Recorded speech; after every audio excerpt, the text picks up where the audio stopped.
The whole place smelled of mold and disuse. The old boy had gone off in a motor to collect the two ruffians that interviewed me yesterday. Now they see me as the roadman, and they will remember me for I was in the same rig. What was the roadman doing 20 miles from his beat used by the police? A question or two will put them on the track. If they see Mr. Turnbull probably one way too. Most likely they could link me with Sir Harry, and then the whole thing would be crystal clear. The more I saw out of it, the anger grew, and I had to get up and move about the room. Open the boxes.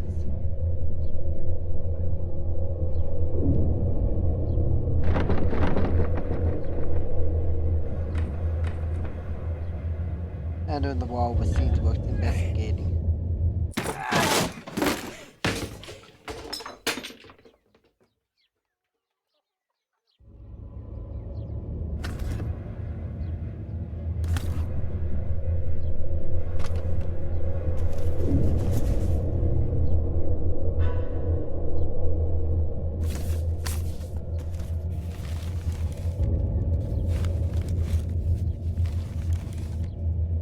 It was Lynette, a powerful closet I knew from my time as a mining engineer.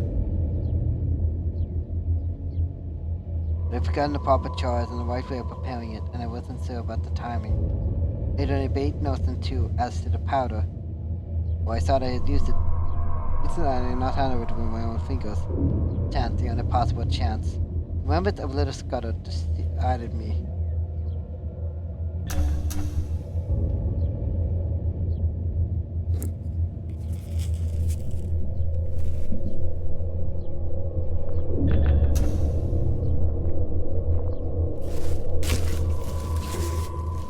It was about the busiest moment of my life, for I'm no good at these cold-blooded resolutes.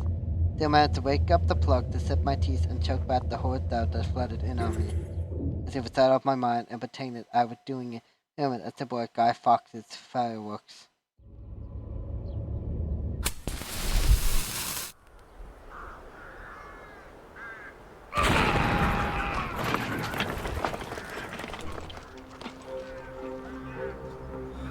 My super can scarcely have lasted beyond a few seconds. I stepped over the broken intel and found myself standing in the yard like a dense and earthquake fog, but very sick and ill, but I could move my limbs and I staggered blindly forward away from the house.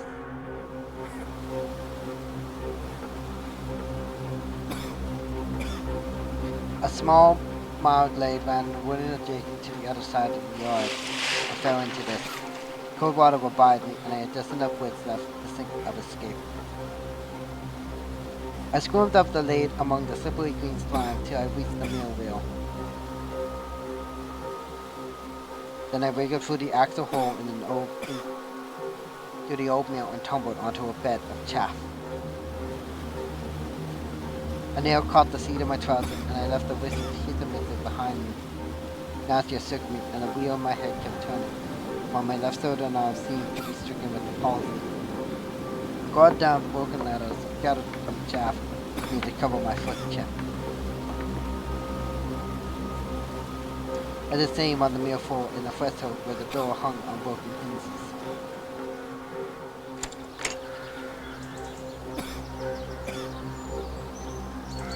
I slipped across the space, got to the back of the double coat, and prospected a way of ascent.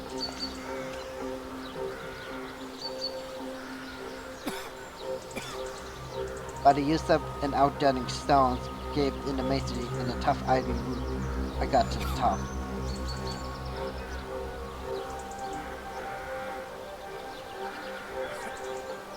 I found space to lie down. Then it proceeded to go off in an unfastened fume.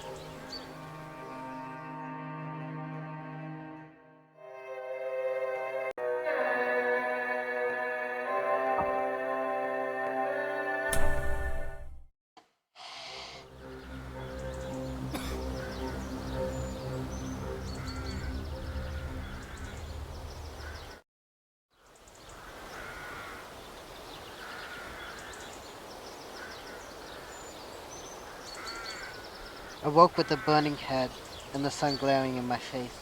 For a long time I lay motionless, but those horrible fumes seemed to have loosened my joints and dulled my brain.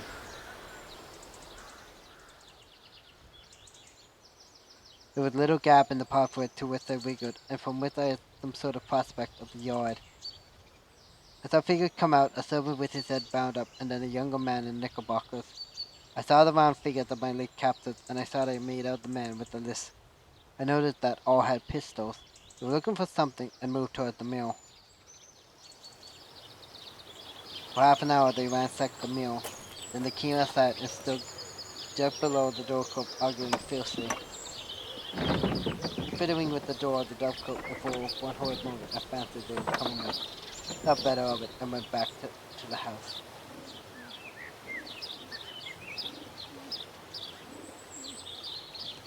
After that long blistering afternoon, I lay baking on the rooftop.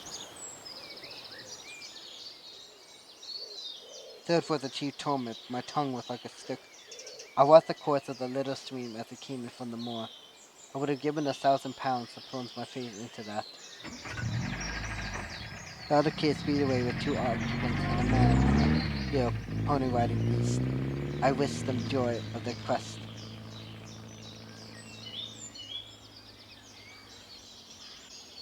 If that aeroplane came back, the chances were 10 to 1 that I would be discovered.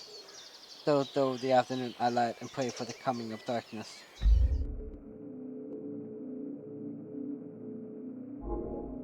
My shoulder was in a bad way. At first I thought it was only a bruise. It seemed to be swelling, and I had no use of my left arm. I had a crushing headache and felt as sick as a cat. The Atlantean fumes had fairly poisoned me, and the baking hours on the dovecote happened to help matters. I had neither coat, waistcoat, collar, nor hair, no hat. My trousers were badly torn, and my face and hair were black with the explosion. I dare say, other beauties for my eyes felt that they were furiously bloodshot. It seemed to me that the sooner I got in touch with the foreign officer man, Sir Walter Beauregard, the better. He must have just taken or lead my story, and anyway, with him I would have been in better hand than the devilish Germans. I began to feel quite kindly toward the British police. My plan was to seek Mr. Turnbull's quarters, grab my garments and especially Scotter's notebook, and then make for the man, land and get back to the south.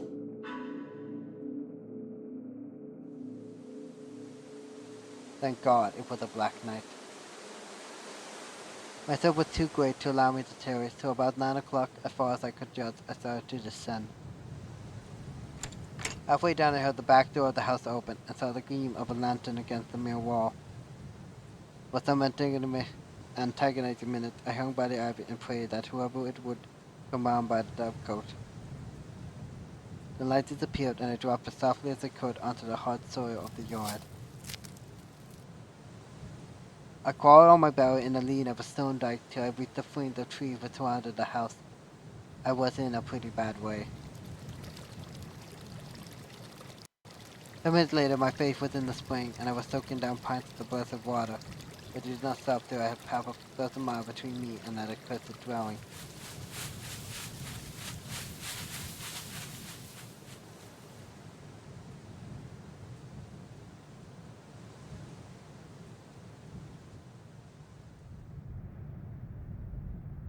I sat down and took stock of my position. Sir Henry's map had given me the lie of the land, and all I had to do was steer a point or two west of southwest, down to a stream where I had met the roadman. Clearly, I must have been about 18 miles distant, and that meant I could not get there before morning.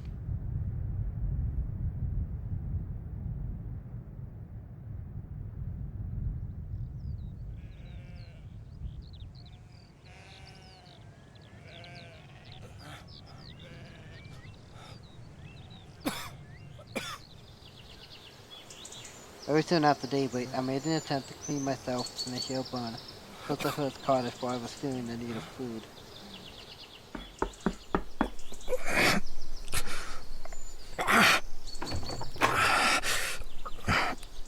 What in the name of... What's happened to you? Forgive me. I've taken a pretty bad fall. Come in. Come in.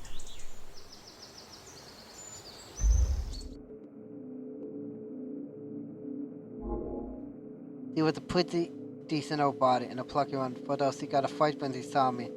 Axe handy and would have used it on any evildoer. I don't know whether she took me for a repentant burglar, perhaps.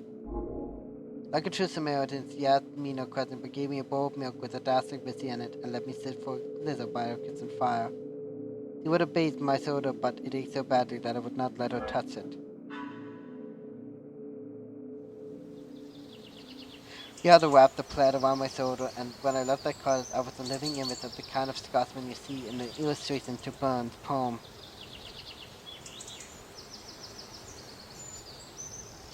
Please, take this as payment for your hospitality. No. Keep your siller.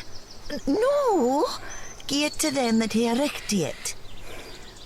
Oh, richt then if you insist. Tak my plaid and, this old hat that belonged to my man.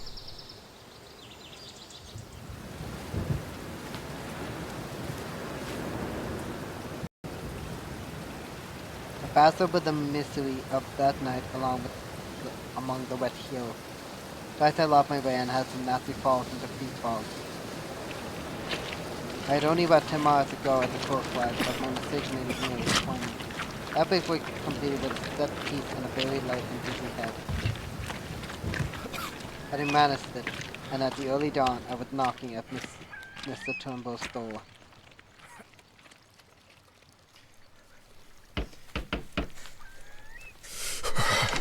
Where ye that come stravaiging here in the Sabbath morning? It was swimming so wildly that I could not feel him, but he recognized me. Ah. Aye, have you got my specs? Them out of my trouser pocket. You'll have come for your jacket and waistcoat. Come on by. Losh, man, you're terrible down to the legs.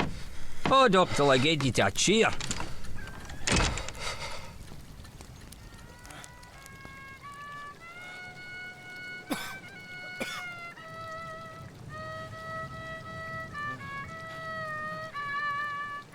I had a good deal of fever in my bones, and the wet night had brought it out.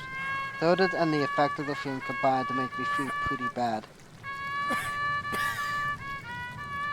I perceived I was in about 4 out of malaria. Before I knew, Mr. Turnbull would help me off with my clothes and putting me to bed with one of the 2 cupboards that lined the kitchen walls.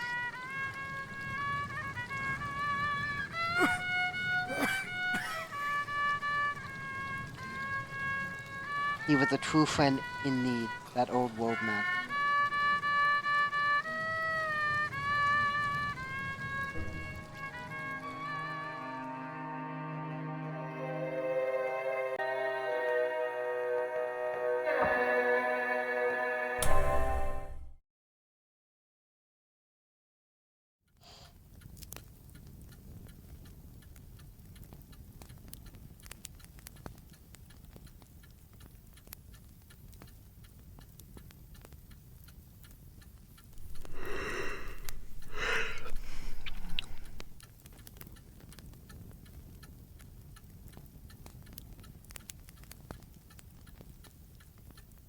When my skin was cool again, I found that the bout had more or less cured my soda.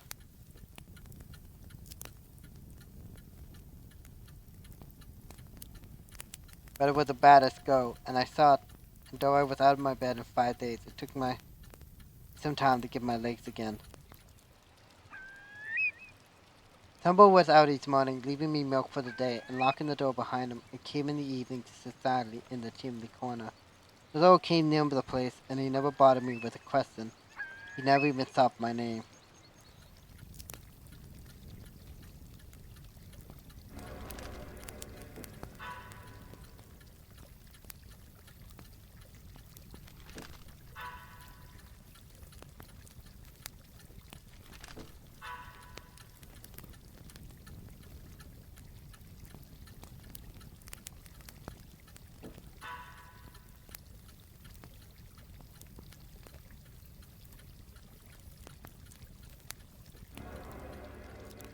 One day he produced my belt from the lockfast drawer.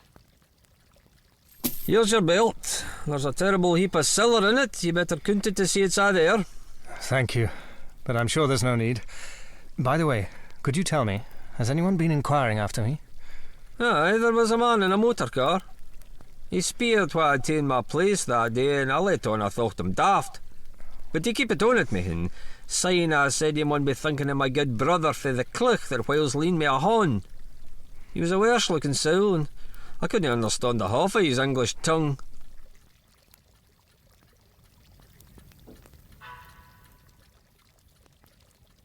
I was getting restless those last days, and as soon as I felt fit, I decided to be off.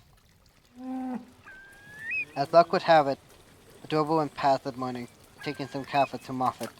There was a man named Hiffop, a friend of Turnbull's, and he came in to his breakfast with us and offered to take me with him.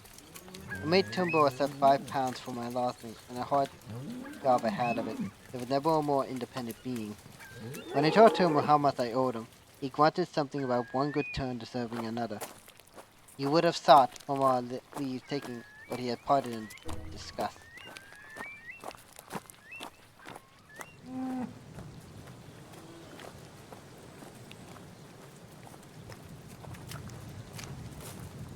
Driving cattle is a mortally slow job, and we took the better part of a day, about a dozen miles.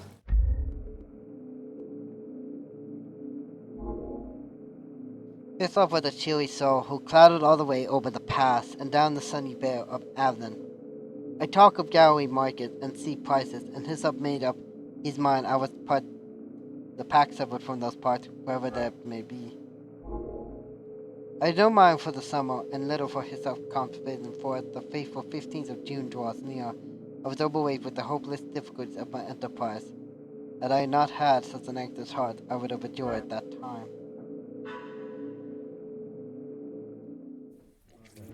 At Moffat, I got some dinner in a humble public house and marked the 2 miles of the junction on the main line. The night's express for the south was not due till near midnight, however, so to fill up the time, I went onto the hillside and fell asleep, for the walk had tired me.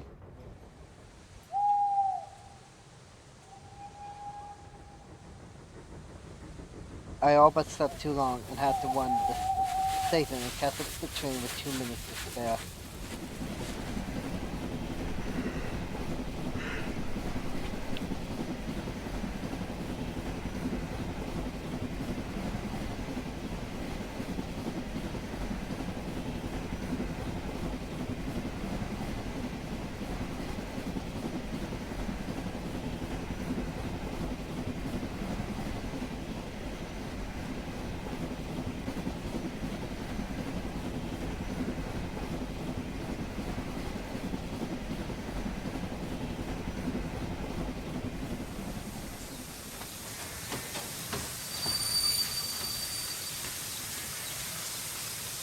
About 6 o'clock in the evening, a weary and tired Spain being with a check of black and white flat over his arm at the little station of Astonville. There were several people on the platform, and I thought a better way to ask my way so I would clear the place.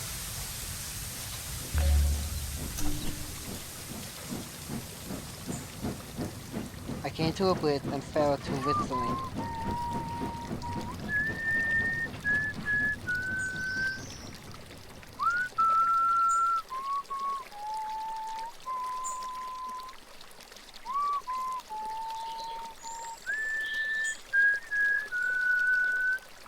A fisherman had come up from the waterside.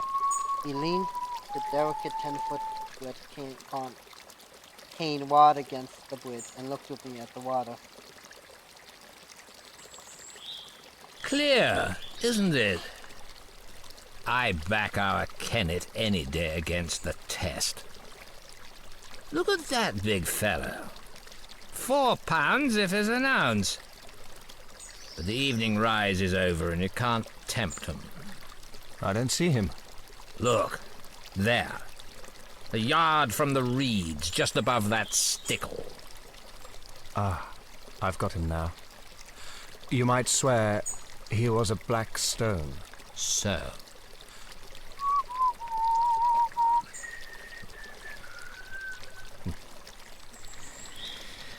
Twisden's the name, isn't it? No? I mean to say, yes. I have forgotten all about my alias. It's a wise conspirator that knows his own name. I stood up and looked at him, at the square of Kevlar and broad, line-browed, and the firm fold of the cheek. Began to think that he was at last was an ally worth having. Suddenly, he frowned. I call it disgraceful. Disgraceful that an able-bodied man like you should dare to beg. You can get a meal from my kitchen, but you'll get no money from me. Evening, Sir Walter. That's my house. Wait 5 minutes and then go round to the back door. And with that, he left me.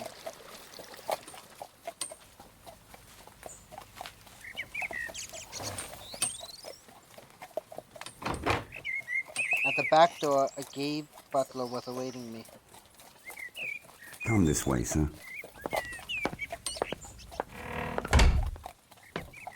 He led me along a passage and up a back staircase to a pleasant bedroom looking towards the river. Sir Walter thought as how Mr. Reggie's things would fit you, sir.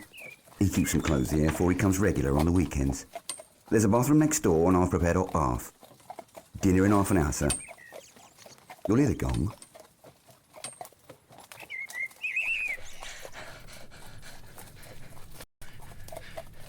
The grey being withdrew, and I sat down in a chintz-covered easy chair and gaped. It was like a pantomime to come suddenly out of beggardom into this orderly comfort. Obviously Sir Walter believed in me, though what he did I could not guess. I resolved not to puzzle my head, but to take the gifts for the gods had provided. I saved and bathed luxuriously, and got into the dress clothes with clean, crackling soot, which fitted me not so badly. Time I had finished the looking glass showed a not unpersonable young man.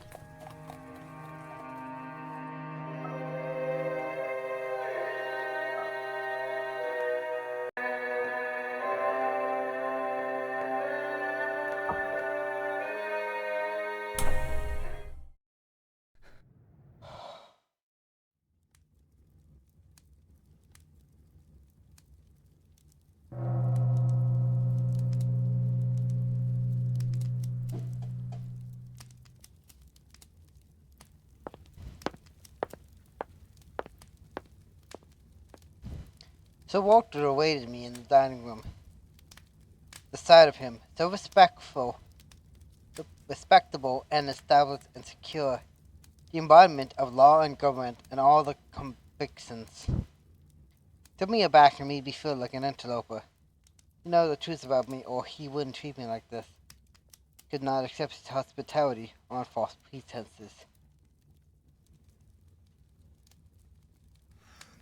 I'm more obliged to you than I can say, but I'm bound to make things clear. I'm an innocent man, but I'm wanted by the police. I've got to tell you this, and I won't be surprised if you kick me out. That's all right. Don't let that interfere with your appetite. We can talk about these things after dinner.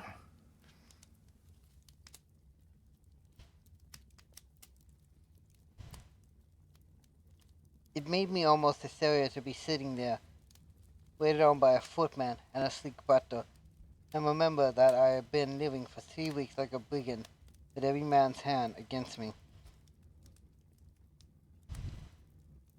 Then we went to his study for coffee. I made up my mind that if I ever got rid of this business and had a hut of my own, I would create just such a room. Then when the coffee cups were cleaned away and we had got our cigars alight, he bade me get started with my yarn.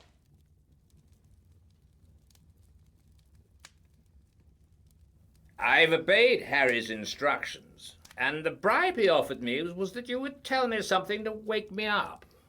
I'm ready, Mr. Hannay. Noted with the start that he called me by my proper name.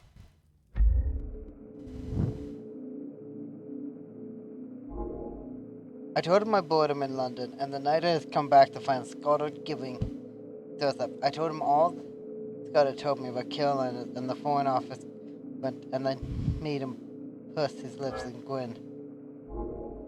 Then I got to the murder, and he grew solemn again. He heard all about my time in Galloway, and my suffering Scottish note at the end. Drew a breath when I whipped the little book from my pocket. I described my meeting with Sir Harry and the speeches at the hall. That he laughed uproariously. My day at the Roadman excited him a bit. It made me describe the two fellows in the car very closely and seemed to be looking back in his memory. He grew merry again when he heard of the fate of the ass Sharply. The old man in the Moreland house saw my stump. Again, I had to describe every detail of his appearance.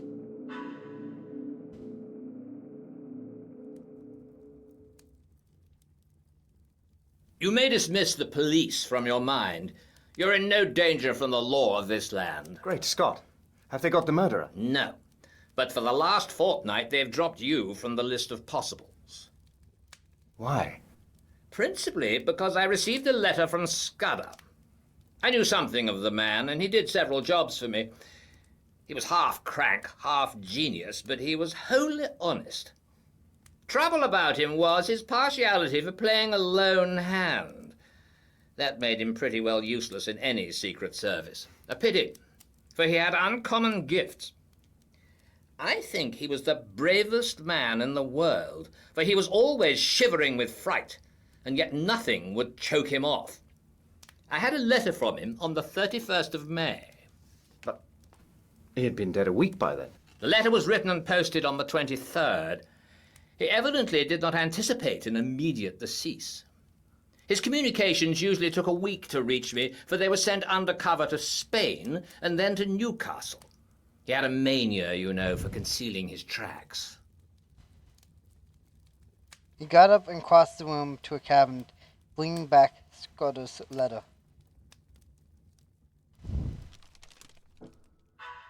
Sir Walter, I am in the gravest danger. My work fears have been realized. My enemies are here in London. They have made themselves known.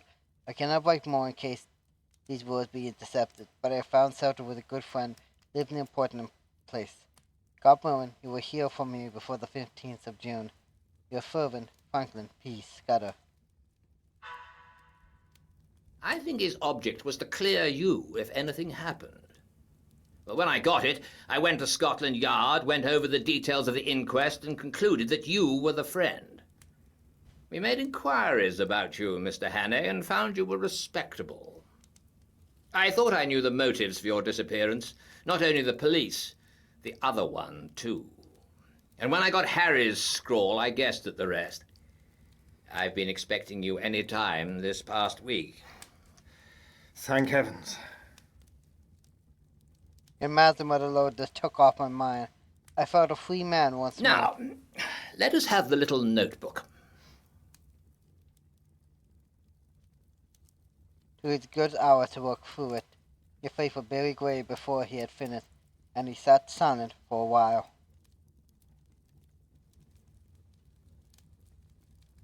I don't know what to make of it. He's right about one thing. What is going to happen the day after tomorrow? How the devil can it have got known? That is ugly enough in itself. But all this about war and the Black Stone, it reads like some wild melodrama. If only I had more confidence in Scudder's judgment. Trouble about him was that he was too romantic. He had the artistic temperament and wanted a story to be better than God meant it to be. He had a lot of odd biases, too. Jews, for example, made him see red. Jews and the high finance. The Black Stone. Der Schwarze Stein. Yeah, it's like a penny novelette. And all this stuff about Karolides. That is the weak part of the tale, for I happen to know that the virtuous Karolides is likely to outlast us both. There's no state in Europe that wants him gone. Besides, he's just been playing up to Berlin and Vienna and giving my chief some uneasy moments.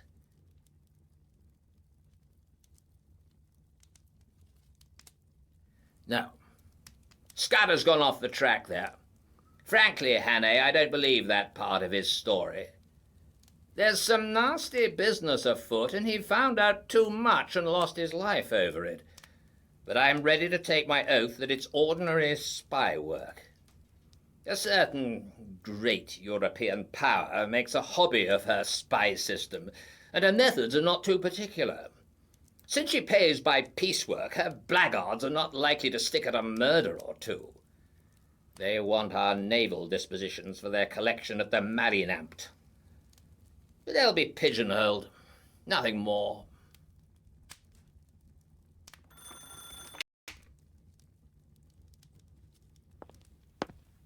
There's a trunk call from London, Sir Walter. It's Mr. Heath, and he wants to speak to you personally. My host went off to the telephone. He returned in 5 minutes with the whitest face. I apologize to the shade of Scudder. Carolides was shot dead this evening at a few minutes after 7.